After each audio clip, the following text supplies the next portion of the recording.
All right. Hey, everyone. Anthony Mattis here and Suzy Godsey here, just talking about the magic of bodies and access consciousness and all the yummy things we get to do in the world and for people and with the tools of access consciousness. Hey, Suzy. Hey Anthony, thanks for having me. Yeah, this is awesome. It's like, one of the first times that I met you, I remember it was at my first two and three, which is now Choice of Possibilities. And I remember you working the sound and, all the tech stuff. And it was amazing. But there was just something about you that was this strength and potency and this curiosity that was in my world. And it wasn't until my first facilitators where we were riding back home on a shuttle bus and it was one of the most intense weeks of my life and life-changing weeks of my life. And you placed your hands on my shoulders and you didn't massage them, but it was like the energy that you were. It was like the space of being of like, I got your back. The universe has your back. Hi, I'm here. Was so healing and amazing. And I'm like, holy shit. I wonder if she knows that she's like a healer. And I don't know what your background was. All I don't know is you're the tech person or the sound person. I'm like, this lady has amazing capacities in healing and kindness and caring in her hands, and it just created this space of ease for me in my world. And I was really, really grateful for that, because it stayed with me all the ways up till now, which is almost like 7 years later. So thank you for Wow. that. And and I wanted to talk with you and Andrew and Cass and hopefully Dane and Danielle, and we've had these conversations because we're all we're doing access consciousness, right? We're certified facilitators, and you do these things with animals, which is magic, and now you're doing the stuff with SE, the energetic structural or synthesis of structural uh, embodiment and all that stuff. um, and it's really truly life changing. And so tell me about like your background and how you got into access and sort of like how all these magical creations came about. Oh my God, how many hours do we have? No, I'm kidding. Well, first of all, hey, thanks a lot for having me here. And I truly I adore you. You know, you are just one of those people that are amazing. And thank you truly for also what you have been creating in the last few years too, you know, because I remember that moment too, to be honest. It was one of those moments where I did not have any cognitive thought about what I was doing. I literally just felt my hands reaching over and touching your shoulders, and that was pretty much just it, you know. And I had no agenda, I had no point of view, I had no it wasn't about, oh, you know, he needs me, or it was none of that. It was really just like, oh, my hands just want to be there, and that was it. And um and to see you too now work with Dane and Gary and doing all this amazing stuff for people. And you know, I mean, what I love about these tools is that we all get to be more of ourselves, and we can Yeah. really truly, you know, come into these places. Because I recall before Access, I was involved in so many different modalities, and each and every one of them told me I had healing hands, you know. And I would always look at my hands and go, what are you talking about, you know? And Mm. I didn't know what to do with that. Honestly, it was so funny because I have a drawing of my hands, you know, somewhere in Mm. some closet, but that I drew like many, many, many, many years ago, and I never knew what Wow. that was, you know. And the empowerment that these tools are and that Access is has gotten me to be able to now actually move that into classes and really be able to Yeah. even facilitate people in having some of that. So to Yeah. me, that was something really life changing, because I didn't have that before. You know, I just had Yeah. people telling me I had healing hands, which meant absolutely nothing to me. Cool. Can you talk about like, because animals has always been your thing, and you've had this huge adoration for animals and this sort of communion with them. Talk about that, but also sort of transitioning into humans. And because you've done it, it's been amazing. But I remember there was a time where you're like, I just would like, I prefer the animals, you know? But it's like, no, it's like you can't deprive the world from those hands. You can't just have it for the animals. How about these animals? How about this animal? You know, and I know Julia feels the same way. She's like, Suzy laid her hands on me and it was like, oh my God. And the great thing about it is you don't need a degree. You don't need all these certifications. It's your being. And that's the magic of access consciousness. Because what it does is not only does it sort of dissolve the limitations of unconsciousness and anti-consciousness in your world and abuse and all that, but it has this way of accessing your energies that are specific to you that nobody else has. And then you get to be that and contribute that in the world. And that's such a gift. So can you talk a little bit about how you went from like animals to people and now you're doing sort of both? Well, to me, it was always easier to be around animals when I was a kid, and I'm probably not the only one. You know, there's probably a lot of us that, even to this day, have more of that sense of peace and space when they're around an animal. And for me, you know, again, like before Access, I didn't know that I was psychic. I imagined that I was talking to animals, you know, but in my head, it was just all nonsense. Like I never really, truly even believed that I was doing it. I was just, you know, I thought I was imagining it, and I thought that I was just bullshitting, you know, basically. Yeah. And it was very funny because the first time I met Gary Douglas, you know, he came up to me and he shook my hand and he looked me straight in the face and he said, "Oh, so when are you going to start teaching animal classes?" And I literally turned around and I thought he was talking to someone behind me, even though he was looking straight at me. And I was like, what is this guy talking about?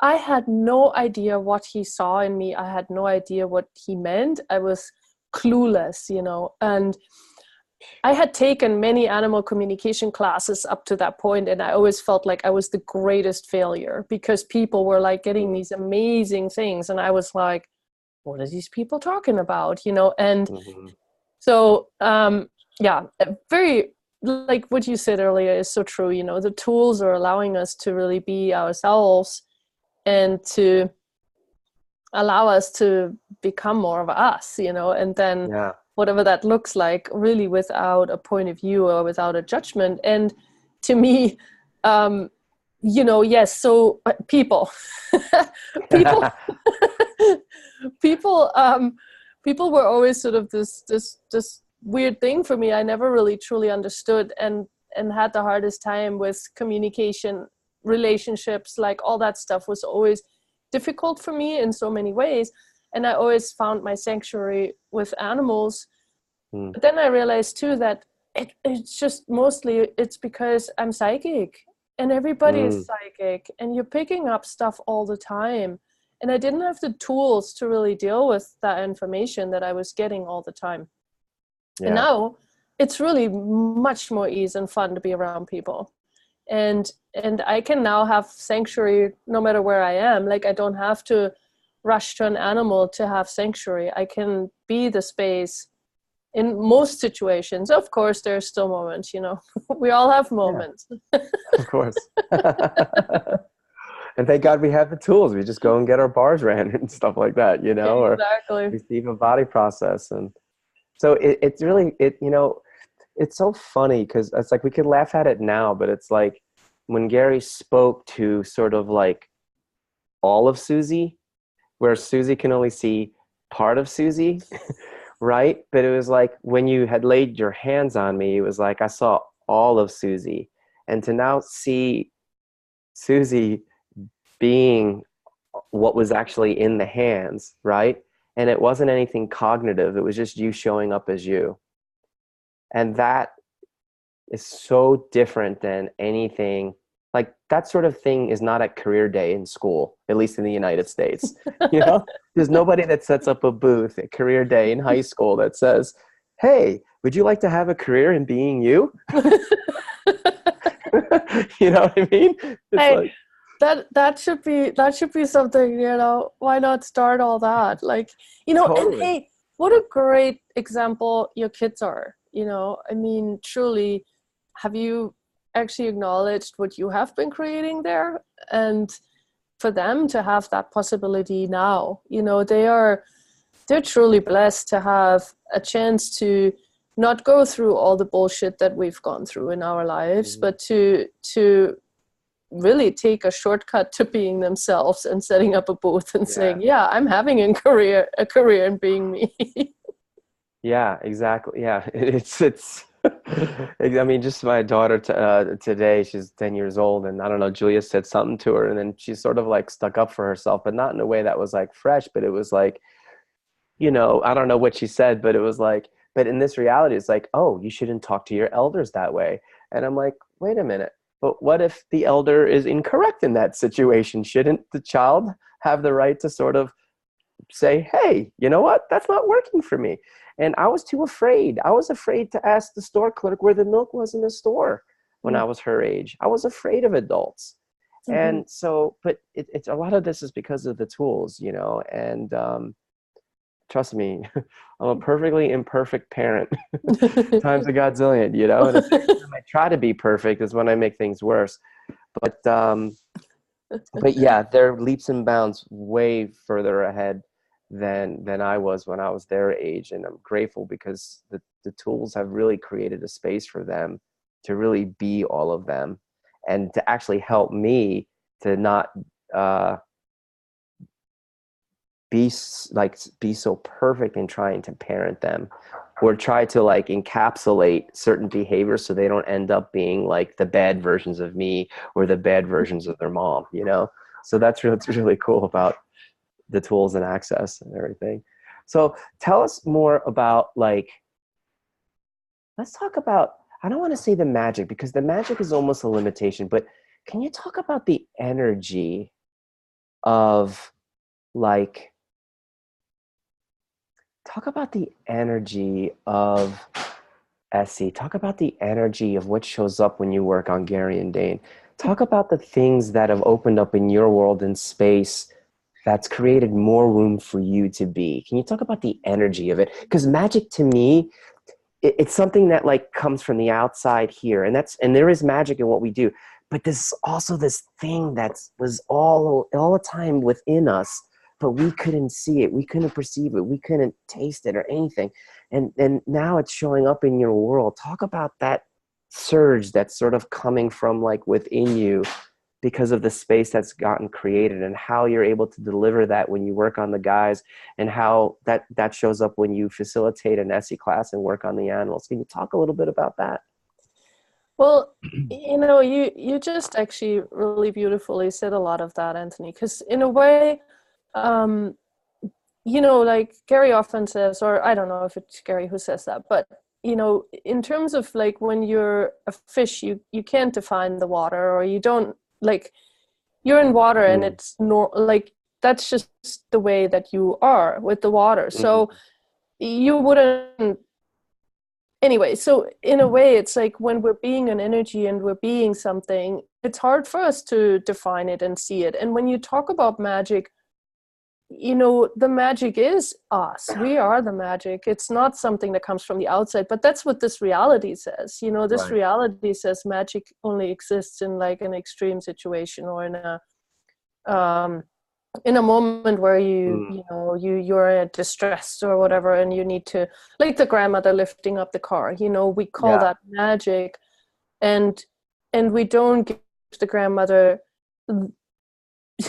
we don't give her basically the acknowledgement that she could choose that at any moment, you know, but we Hmm. we don't choose it. And why aren't we choosing it, you know? And this reality has put so many limitations on what we cannot do, and it Yeah. has never been encouraging us to be more, you know. And I just had a conversation with a friend today, and it's like we were never encouraged to really even look at what we desire in life. We were always Mm, encouraged to look at what was wrong, You know, Mm-hmm. oh, this is what's wrong and this is how you fix it. Mm-hmm. That's really what we're being taught in this reality. We're not being taught to be going beyond things. You know, as a matter of fact, if you go beyond something, you're like, hey, you know, my little friend, like, what the, you know, anyway, it's, this reality is really a big stopper for all that. And so when I first started with this energy, I didn't have a name for it. I didn't even know what it was. I just knew I was doing something, and I had no Mm-hmm. definition for it. I couldn't really put words to it. And when Gary and Dane encouraged me to start classes on it, I really wasn't even sure how to explain it. And so I made it more about the technical part of it, which it never was. It was never about the technical part. It was always about the energy. And so over time, it's become a little bit easier to talk about the energy of it. And yet, you know, it's not really definable, because the energy is also different for everyone who is going to be using SE as a tool to work on bodies. Just like with the body processes, you know, if you're receiving a body process from one person, it's different from a different person. So it still is the same process, but every body puts their own flavor to it. And that's also the beauty. Like, we can't actually define these things really, truly. Like, we Yeah. put a name for it, but in truth, we can't define it, because that's also what magic is. It's undefinable, and it goes Yeah. beyond what we can define. And that's what I love about all these tools and about Access, is that we don't try to define also a way to get there. Yeah. You just, yeah, like you said earlier, you're just being.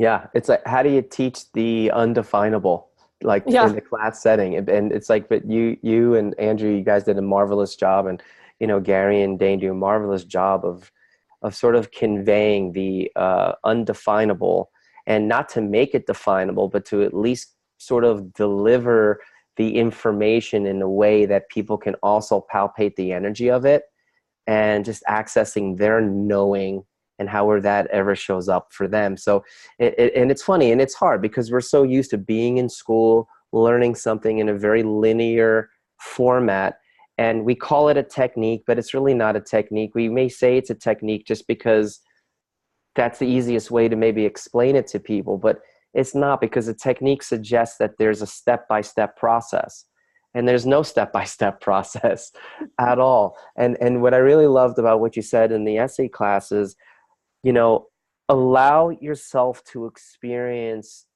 the energies of SE. And the 3-day body class, the body process have their own energies, right? And then the SOP and the ESB, they have their own energies. And so, like, when we're in class doing SE, let's just do SE so that you can experience its unique energy for you and your body. And it really is. And it was really cool, because I'm getting goosebumps as I'm talking about it. Oh my gosh, look at that. I have like snake skin right now. That's so cool. Nipples just got hard too. I like it. So yeah, but that's the beautiful part, because when you said that, it was like I gave the SE permission to sort of like almost rise up, and I was like, oh, that is different than a body process. That is different than an ESB, in an SOP and all that stuff. And I was like, really cool. And so yeah, so thank you for that. And it's like, again, but what do you mean by that? Well, you have to just experience it. You know what I mean? It's like, I could tell you what I mean by it, but it may not be what it ends up meaning for you. And it's something you actually have to go through if you allow yourself to actually receive it, which is really cool and beautiful.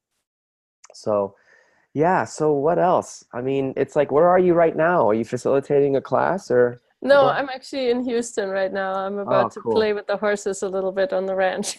Yay. Are you doing a conscious horse, conscious rider class No, today? I'm just here for me and the horses and just having Good. some fun. So yeah. Well, you totally deserve uh, a little R&R and being with the earth and the animals and playing and stuff like that. So I'm you're really awesome. looking forward. I'm glad to call you a friend, and I'm glad to sort of have like another partner in like life and living and doing this thing called consciousness and all our imperfect ways and imperfect brilliance and stuff like that and magic. And So thanks for having my back, and thanks for being here. And I don't know, we'll see you soon. I don't know how I could top it, so I just have to say thank you. And yes, ditto to all of the above. I adore you. So Yeah. yeah, thanks.